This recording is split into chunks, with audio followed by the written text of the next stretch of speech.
Hello guys, welcome to Vibha classes part 2 let's continue, जिसमें हम after 12 जितने भी सब्जेक्ट्स की नॉलेज है उसको आपके साथ शेयर करने की कोशिश करते हैं। जैसे कि आप लोग जानते हैं कि हमारा विभा क्लासेस पार्ट 1 है, जिसमें हम क्लास 10th से लेकर 12th तक सभी तरीके के क्वेश्चन, सभी तरीके के सब्जेक्ट्स को, कॉमर्स सब्जेक्ट्स को आपके साथ शेयर कर चुके हैं। तो अब हम लोग लेकर आए हैं लॉ ऑफ एविडेंस का एक और इंपॉर्टेंट क्वेश्चन। जैसे कि हमने एविडेंस एक्ट की सीरीज शुरू कर रखी है, तो हमारे पास एक और इंपॉर्टेंट क्वेश्चन है कि what are the privileged communication, under what circumstances the privileged can be claimed and what communication witness can not be compelled to disclose. तो काफी इंपॉर्टेंट क्वेश्चन है, तो इसको समझते हैं कि क्या चीज है। सबसे पहले हमें ये समझना है कि प्रिविलेज कम्युनिकेशन का मीनिंग क्या होता है। तो इससे पहले हमें पता है कि सेक्शन 118 में हमें ये बताया हुआ है कि कंपिटेंसी ऑफ विटनेस क्या होती है। कोई भी विटनेस तभी कंपिटेंट माना जाता है जब वो किसी भी क्वेश्चन को, सिचुएशंस को, फैक्ट को अच्छे तरीके से समझकर और रैशनली उसका जवाब दे सकता है, तो उसे बोलते हैं कंपिटेंट विटनेस। लेकिन जो प्रिविलेज कम्युनिकेशन है उसमें क्या है कि कंपिटेंट विटनेस होने के बावजूद भी आपको कंपेल नहीं किया जाता एविडेंस देने के लिए। इवन इफ अगर आप विलिंग है, अगर आप चाहते हैं कि एविडेंस डिस्क्लोज हो, तो भी आपको परमिशन नहीं करी जाती।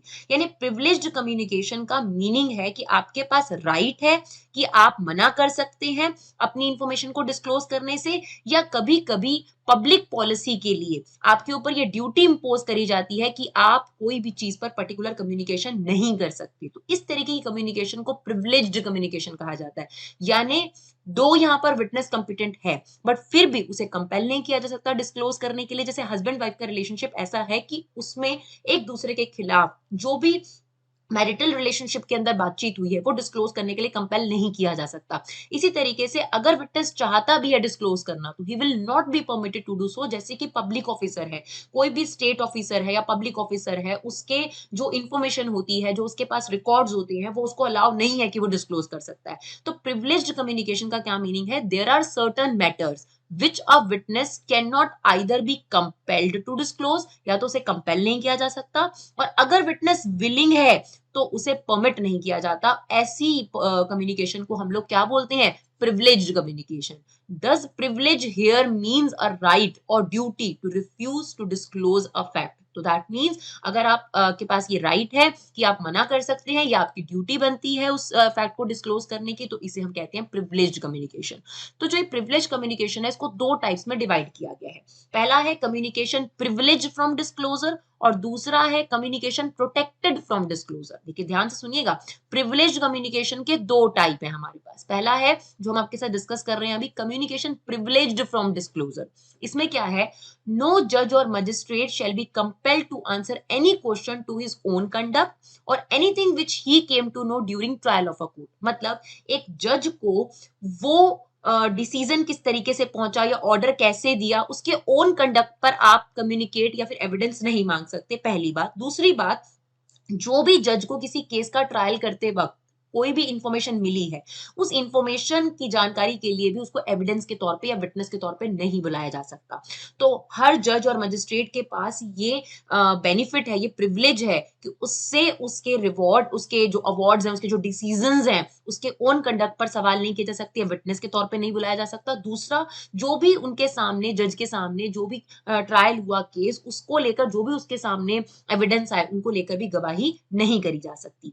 ये है आपके पास, बट इसके अंदर आपके पास कुछ एक्सेप्शंस भी हैं। तो क्या एक्सेप्शंस है हमारे पास? उन एक्सेप्शंस को हम डिस्कस करते हैं। ये सेक्शन 121 है आपके पास, communication privilege from disclosure, that is section 121। अब किन केसेस में, एक्सेप्शन का मतलब क्या होता है? किन केसेस में जजेस और मजिस्ट्रेट को भी विटनेस के तौर पे बुलाया जा सकता है। तो जनरल रूल तो यही है कि आप जज और मजिस्ट्रेट को कंपेल नहीं कर सकते हो उनके डिसीजंस के रिगार्डिंग विटनेस देने के लिए, या कुछ भी उनको ट्रायल के दौरान अगर पता चला है तो उसको विटनेस देने के लिए। लेकिन कुछ एक्सेप्शनल केसेस हैं, जैसे कि अगर सुपीरियर कोर्ट का ऑर्डर आता है, तो ऐसे केस में अगर हायर कोर्ट का ऑर्डर आता है, तो जो है जज को या मजिस्ट्रेट को विटनेस के तौर पे बुलाया जा सकता है, या फिर वो खुद एक विटनेस के तौर पे प्रेजेंट होना चाहते हैं। जैसे कि एग्जांपल के तौर पर, अगर मान लीजिए एक ऑर्डिनरी मैन के नाते उन्होंने एक चीज देखी और उसको उन्होंने बताना है, तो उसे हम विटनेस के तौर पे बुला सकते हैं। जैसे कि एग्जाम्पल के तौर पे एक कोर्ट में जो है ट्रायल चल रहा है। अब मान लेते हैं कि एक एक्यूज्ड ने पुलिस वाले को जो है गोली मार दी। अब जो जज है उसने जो भी ऑब्जर्व करा यहाँ पर वो एज़ एन ऑर्डिनरी मैन उन्होंने किया। तो यहाँ पर उनको विटनेस के तौर पे बुलाया जा सकता है। तो आपके पास अगर वो एक ऑर्डिनरी मैन की तरह कोई ऑब्जर्वेशन उन्होंने देखी तो उस केस में उनको एक विटनेस के तौर पे बुलाया जा सकता है। या फिर अगर उन्होंने खुद ही अपनी जो ये प्रिविलेज है उसको वेव कर लिया हो, यानी अगर वो खुद चाहते हैं कि वो एक विटनेस के तौर पे प्रेजेंट होना चाहते हैं, एविडेंस देना चाहते हैं, तो भी वो एविडेंस के तौर पर इसे प्रेजेंट कर सकते हैं। अब हमारे पास प्रिविलेज्ड कम्युनिकेशन का दूसरा टाइप है, जो कि हमारे पास है कम्युनिकेशन प्रोटेक्टेड फ्रॉम डिस्क्लोजर, जिसमें हम डिफरेंट डिफरेंट और केसेस देखेंगे, सेक्शंस देखेंगे। तो सबसे पहले हमारे पास सेक्शन 122, तो ये कम्युनिकेशन है बिटवीन हस्बैंड एंड वाइफ। तो जो कम्युनिकेशन हस्बैंड एंड वाइफ की मैट्रिमोनियल कम्युनिकेशन होती है, उसे सेक्शन 122 प्रोटेक्ट करता है कि इसे डिस्क्लोज करने से मना किया जा सकता है, यानी अलाउ भी नहीं है और इसे मना करा सकता है, रिफ्यूज कर सकते हैं हस्बैंड और वाइफ उसे डिस्क्लोज करने से एज एन एविडेंस के तौर पर। क्योंकि इसका जो ऑब्जेक्टिव वो यही माना जाता है कि दोनों के रिलेशनशिप जो है वो अच्छे बने रहे, गुड रिलेशनशिप बने रहे और जो मैरिज रिलेशनशिप है उसमें पीस बना रहे, तभी जो मैट्रिमोनियल कम्युनिकेशन है उसको डिस्क्लोज नहीं करना चाहिए। तो section 122 prevent communication between husband and wife to be disclose. But इस सेक्शन की भी कुछ एक्सेप्शंस हैं जहां पर ये इंफॉर्मेशन जो है डिस्क्लोज करी जा सकती है, जैसे कि एक्ट अपार्ट फ्रॉम कम्युनिकेशन, यानी हस्बैंड और वाइफ एक दूसरे के बारे में जो कम्युनिकेशन एक दूसरे के साथ हुई है वो तो डिस्क्लोज नहीं कर सकते, बट एक दूसरे के कंडक्ट के बारे में जरूर बता सकते हैं कि कैसा कंडक्ट रहा है पर्टिकुलर सिचुएशन में। दूसरा आपके पास है कि अगर मान लीजिए कि हस्बैंड और वाइफ के बीच में कोई बातचीत हो रही थी, वो तीसरे पर्सन ने सुन ली, तो वो तीसरा पर्सन जो है वो उसको कंपेल नहीं कर सकता, रिफ्यूज नहीं कर सकते कि आप फिटनेस के तौर पे प्रेजेंट नहीं हो सकते। तो अगर उस थर्ड पर्सन ने उन दोनों के बीच में होने वाली बातचीत को सुन लिया है, तो वो जो एविडेंस है वो पर्सन जो है वो एक विटनेस के तौर पे एविडेंस के तौर पे प्रस्तुत किया जा सकता है। या फिर अगर दोनों पार्टीज के बीच में कोई सिविल या क्रिमिनल सूट चल रहा है, तो ऐसे केस में भी वो लोग एक दूसरे के बारे में, स्पाउस जो है एक दूसरे के बारे में इंफॉर्मेशन जो है डिस्क्लोज कर सकते हैं। तो ये था हमारा सेक्शन 122 जो कि कम्युनिकेशन प्रोटेक्टेड फ्रॉम डिस्क्लोजर है। अब हमारे पास है सेक्शन 123 जिसमें unpublished state records are not permitted to disclose. सबसे पहले तो अनपब्लिश्ड स्टेट रिकॉर्ड्स की बात करते हैं, तो ऐसे रिकॉर्ड्स जो जनरल पब्लिक के लिए पब्लिश नहीं करे गए हैं, जो सिर्फ डिपार्टमेंट्स जो हैं, हेड जो डिपार्टमेंट्स हैं आपस में, जो इंटरनल डिपार्टमेंट है उसी तक वो इन्फॉर्मेशन जो है दी गई है, उन्हें बोला जाता है अनपब्लिश्ड स्टेट रिकॉर्ड्स। तो अनपब्लिश्ड स्टेट रिकॉर्ड्स को अगर कोई पब्लिक ऑफिसर डिस्क्लोज करना चाहता है, तो उसे डिस्क्लोज करने से मना किया जा सकता है सेक्शन 123 के अंदर, क्योंकि ऐसा माना जाता है कि वो अनपब्लिश्ड इसलिए रखा गया था क्योंकि वो पब्लिक पॉलिसी के वेलफेयर के लिए जरूरी है कि उसे अनपब्लिश्ड रखा जाए, सीक्रेट रखा जाए, या सिर्फ डिपार्टमेंट तक ही उस इंफॉर्मेशन को रखा जाए, उसे बाहर ना लाया जाए। तो जनरल रूल ये है कि अनपब्लिश्ड ट्रेड रिकॉर्ड्स, यानी अगर किसी भी डिपार्टमेंट्स के कोई अनपब्लिश्ड रिकॉर्ड्स हैं, तो उन्हें पब्लिक ऑफिसर जो है डिस्क्लोज नहीं कर सकता, but there is one exception only, with the permission of the head of department concern. अगर हेड ऑफ डिपार्टमेंट इस चीज को अलाउ कर देता है कि उसे जो है वो कोर्ट में एज अ विटनेस या एज एन एविडेंस के तौर पे जो है वो प्रस्तुत किया जा सकता है, तो ऐसे केस में उसे अलाउ कर दिया जाता है। नेक्स्ट है हमारे पास सेक्शन 124 जिसमें है कम्युनिकेशन प्रोटेक्टेड फ्रॉम डिस्क्लोजर के अंदर है ऑफिशियल कम्युनिकेशन। तो द रिक्विजिट, यानी जो जरूरी बात है, the requisite of this privilege that there should be a public officer. तो एक पब्लिक ऑफिसर होनी चाहिए और उस पब्लिक ऑफिसर की अपने ऑफिशियल कॉन्फिडेंस में कोई सीक्रेट इंफॉर्मेशन उसके पास होनी चाहिए। तो the requisite of this privilege that there should be a public officer, a communication made to him in an official confidence. तो उसे सीक्रेसी मेंटेन करने के लिए ऑफिशियल वे में कोई बातचीत करी गई है, उसका कोई कम्युनिकेशन करी गई है, तो उसके ऊपर ये डिस्क्रिशन है कि वो उस इंफॉर्मेशन को डिस्क्लोज करने से रिफ्यूज कर सकता है। ग्राउंड सिर्फ एक ही है कि पब्लिक इंटरेस्ट जो है इसमें कहीं ना कहीं सफर ना हो, तो वो पब्लिक इंटरेस्ट को प्रोटेक्ट करने के लिए उस इंफॉर्मेशन को, जो उसकी ऑफिशियल कम्युनिकेशन है, जो उसके ऑफिशियल कॉन्फिडेंस में उसको दी गई है, उसको बताने से, उसको एविडेंस के तौर पे देने से रिफ्यूज कर सकता है। तो ये पूरे तरीके से पब्लिक ऑफिसर की डिस्क्रिशन है कि वो ये मना कर सकता है कि मैं इस इंफॉर्मेशन को डिस्क्लोज नहीं करूंगा। बाकी ये पब्लिक इंटरेस्ट को हैम्पर करेगा या नहीं करेगा, ये कोर्ट अपने आप फैक्ट डिसाइड करता है कि ये कितना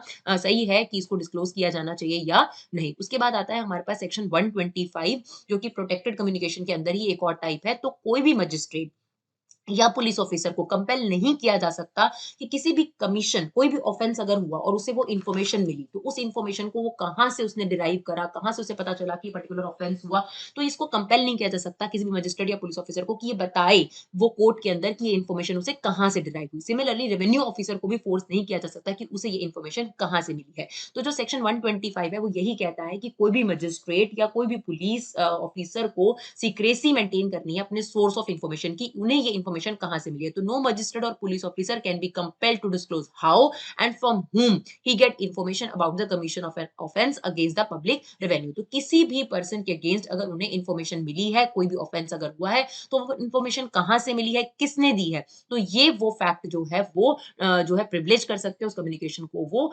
नॉट डिस्क्लोज रख सकते हैं अगर वो चाहें तो। उसके बाद हमारे पास है सेक्शन 126 टू सेक्शन 129, जो कि है आपके पास कम्युनिकेशन प्रोटेक्टेड फ्रॉम डिस्क्लोजर के अंदर प्रोफेशनल कम्युनिकेशन। तो सबसे पहले ये समझते हैं कि प्रोफेशनल कम्युनिकेशन का यहाँ मीनिंग क्या है। तो कोई भी क्लाइंट अपने बैरिस्टर, प्लीडर और वकील के साथ किसी भी तरीके की जो कम्युनिकेशन करता है, उस कम्युनिकेशन को यहाँ पे प्रोफेशनल कम्युनिकेशन कहा गया। और यहाँ पर जो वकील, प्लीडर और जो बैरिस्टर है, जो उसके क्लर्क हैं, जो यहाँ पर काम करने वाले क्लर्क और सर्वेंट्स है, ये सेक्शन जो है उन पर भी लगता है सेक्शन 126। यहाँ पर ये कहा गया है कि एक क्लाइंट के द्वारा अपने वकील और अपने प्लीडर के साथ जो भी कम्युनिकेशन करी गई है वो प्रोफेशनल कम्युनिकेशन है और उसे प्रोटेक्टेड रखना चाहिए, उसे डिस्क्लोज नहीं करना चाहिए। देखिए जैसे कि एक एग्जांपल है कि अगर एक क्लाइंट है ए, वो अपने अटॉर्नी के पास आता है और उसे कहता है कि मैंने एक फॉर्जरी करी है, अब आपको मुझे डिफेंड करना है। अब यहाँ पर बहुत अच्छे तरीके से क्लियर है वकील को कि यहाँ पर जो उसका वकील है, क्लाइंट है जो है, वो गिल्टी है। लेकिन यहाँ पर इसको ये इन्फॉर्मेशन प्रोटेक्टेड रखनी है। अब आप देखिए कि यहाँ पर कई लोगों का दिमाग में ये सवाल आता है कि यहाँ पर वो एक गलत चीज के लिए सजेशन लेने आया, फिर भी इस इन्फॉर्मेशन को प्रोटेक्टेड क्यों रखा गया। तो the reason for this prohibition यही है कि जो लिटिगेंट्स है वो कम्युनिकेट कर सके फुली और फ्रैंकली। अगर ऐसा हो कि ये क्लॉज ना बना हो, ये सेक्शन ना बना हो, तो फिर तो कोई भी जो क्लाइंट है वो अपने लॉयर के साथ पूरे तरीके से फ्रैंकली इन्फॉर्मेशन डील नहीं करेगा। तो यहाँ पर बहुत जरूरी है कि जो वकील है उसको जो उसके क्लाइंट है उसके बारे में सारी इन्फॉर्मेशन पता होनी चाहिए और इसीलिए यहाँ पर प्रोफेशनल कम्युनिकेशन को प्रोटेक्ट किया गया है। तो किसी भी क्लाइंट के द्वारा अपने बैरिस्टर, प्लीडर या वकील के साथ जो इन्फॉर्मेशन, जो कम्युनिकेशन जो उसके साथ बताई गई है, उसे प्रोटेक्टेड करना, ये उसकी कहीं न कहीं जो है ज़िम्मेदारी बनती है और प्रोफेशनल कम्युनिकेशन है। तो यहाँ पर एक एग्ज़ाम्पल है, A as a client says B as an attorney, I have committed forgery and I wish to defend me. तो आपको मुझे डिफेंड करना है। तो यहाँ पर ऑलरेडी जो है वकील को पता है कि उसके द्वारा फॉर्जरी करी गई उसके क्लाइंट के द्वारा, तो यहाँ पर इस इन्फॉर्मेशन को डिस्क्लोज़ नहीं करा जाएगा, प्रोटेक्टेड फ्रॉम डिस्क्लोज़र रखा जाएगा।